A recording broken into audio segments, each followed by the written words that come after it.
এই স্কিল কোনো বার্সা একাডেমির ফুটবলার কিংবা ব্রাজিলিয়ান কোনো ইয়াংস্টারের নয়।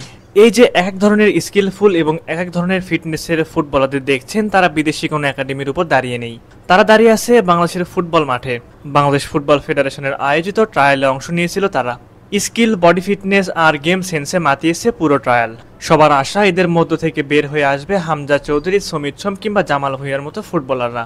ট্রায়ালে সবার নজরে ছিল মেসির মতো ড্রিবলার ও নেইমারের মতো স্কিলফুল ফুটবলার। তার স্কিল এবং ড্রিবলিংয়ে মুগ্ধ সবাই। তার নাম ইমান আলম। ইমান আলম ট্রায়ালে বেশ আলো ছড়িয়েছেন। ট্রায়ালে সবচেয়ে কম বয়সী ফুটবলারদের মধ্যে ছিলেন এই ইমান আলম। কিন্তু বয়স কম হলে কি হবে, তার খেলা দেখে বোঝার উপায় নাই যে সে কোনো বয়সভিত্তিক ফুটবলার। তার স্কিলে কুপঘাত হয়েছে প্রতিপক্ষের ডিফেন্ডাররা।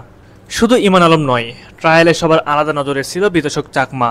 বল নিয়ে ড্রিবলিং, অসাধারণ স্কিল আর দুর্দান্ত ফিনিশিং, সব মিলিয়ে পুরো ট্রায়াল জুড়ে যেন সাদা চুলের এই ফুটবলারই ছিল সবার আলাদা নজরে। বাফুফের ট্রায়ালে জুনিয়র গ্রুপের ম্যাচে অসাধারণ পারফরমেন্সের সাথে একটি গোলও করেছেন 17 বছর বয়সী এই উইঙ্গার। বিতোষক চাকমা বাংলাদেশের নবীন প্রজন্মের একজন সম্ভাবনাময়ী ফুটবলার, যিনি মূলত উইঙ্গার হিসেবে খেলে থাকেন। বাফুফের এই মেগা ট্রায়ালে মিনহাজ চৌধুরী নামের একজন স্ট্রাইকার আলো ছড়িয়েছেন, করেছেন জোড়া গোল। স্ট্রাইকিং পজিশনে খেলা এই ফুটবলার রীতিমতো গোল উৎসব করেছেন ট্রায়ালে।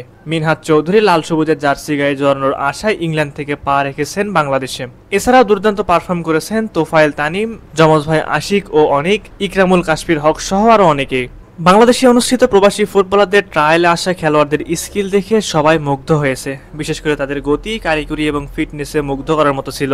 অনেক দর্শক তাদের খেলা দেখে আনন্দিত হয়েছেন এবং আশা করছেন এদের মধ্যে থেকে ভালো কিছু খেলোয়াড় জাতীয় দলে জায়গা করে নেবে। তাদের মধ্যে বিতোষক চাকমা একজন। তবে দুঃখের বিষয় হলো, জাতীয় দলের জন্য একজনকেও এই মুহূর্তে বাফুফে বিবেচনা করছে না। অনেকে বলছেন এটি সিন্ডিকেটের কারণে হতে পারে।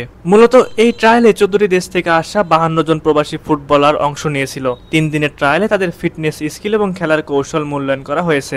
অনেকেই তাদের খেলা দিয়ে দর্শকদের মন জয় করে নিয়েছেন। বিভিন্ন সংবাদ সংস্থা জানিয়েছে, দর্শকদের মুগ্ধ করার পাশাপাশি কিছু ফুটবলারের মধ্যে নেইমারের মতো ড্রিবলিং করা দক্ষতাও দেখা গেছে।